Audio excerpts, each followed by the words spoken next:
In this video, we will talk about what the fundamental theorem of calculus part 2 is. So recall that our previous methods to find the area under a curve were, so the first way we learned how to do this was with a Riemann sum. So we set up a Riemann sum with n rectangles and then took the limit of that as n went to infinity. But this process is very tedious. It took a long time to do, and it works for a very limited number of functions.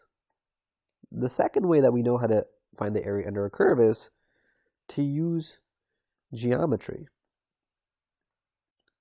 So if the shapes are easy enough, like rectangles, triangles, parts of circles, we can just use geometry to figure out the area under the curve. So this works for linear paths, things that'll create triangles and squares and rectangles, and also circular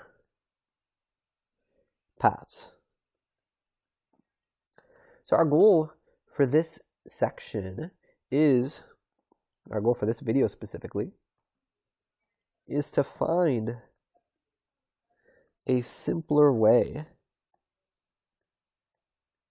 to compute area.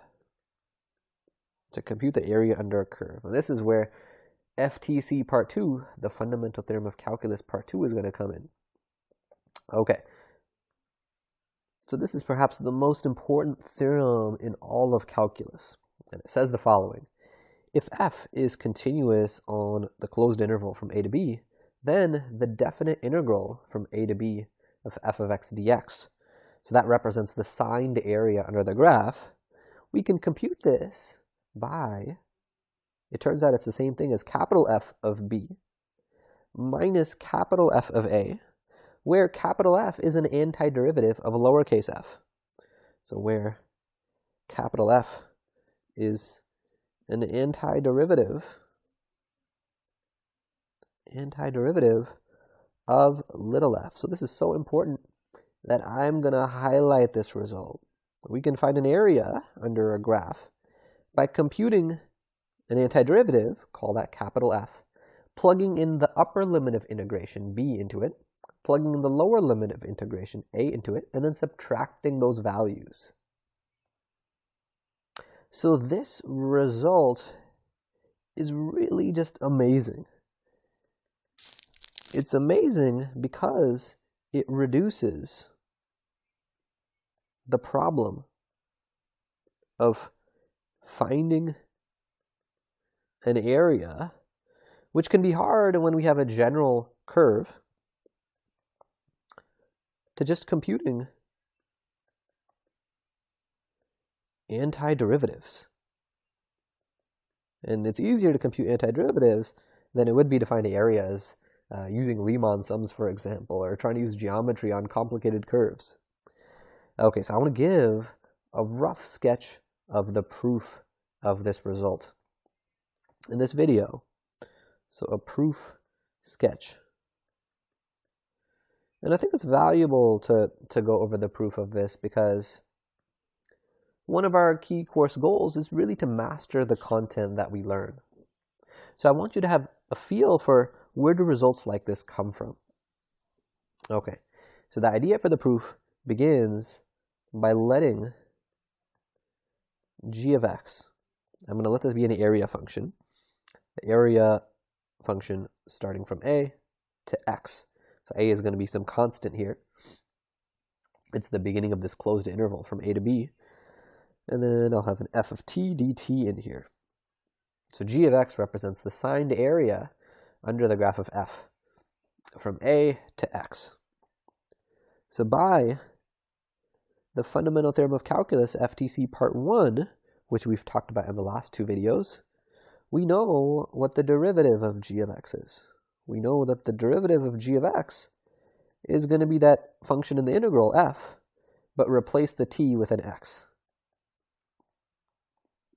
Okay, another way of saying this is this means, so if the derivative of g is f, that means g is an antiderivative G is an antiderivative of f. Okay, so what I'm going to do is whoops, sorry about that. Screen just got shifted. So let's let capital F be any other antiderivative of little f. So at this point we know G is an antiderivative of little f, and we're letting capital F be some other antiderivative of little f. But all of the antiderivatives of a common function are just off by a constant. So that means capital F of x is going to be equal to G of x plus c, where c is some constant, where c equals a constant. Both capital F and G, we're saying both of them are antiderivatives of lowercase f, so they should just be off by a constant. All right, so now what we'll do is,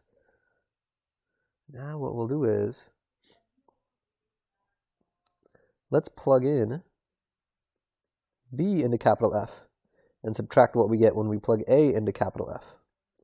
So I'm going to do the same thing on the other side of this equation. F of b, so f of b is equal to G of b plus c. Let's highlight that. And then f of a, we are going to end up subtracting. And f of a is G of a plus c. Got to put it in a parentheses because I'm subtracting all of f of a. So I'm also got to be subtracting all of G of a plus c. So one nice thing that happens now is the c's cancel. The c's cancel and we end up with just G of b minus G of a. But what is G of b and what is G of a? Well, plugging into what we define G of x to be equal to, if I plug b into it, we'll get the integral from a to b, f of t dt. And then minus, if we plug a into that for G of a, we'll get integral from a to a, f of t dt. Okay, I'm going to zoom it out a little bit more because I want to be able to see the original formula that I'm trying to prove. Okay, so looking at this second integral, what does it represent? Is the area under the graph of f from a, on the interval from a to itself. This interval has no width.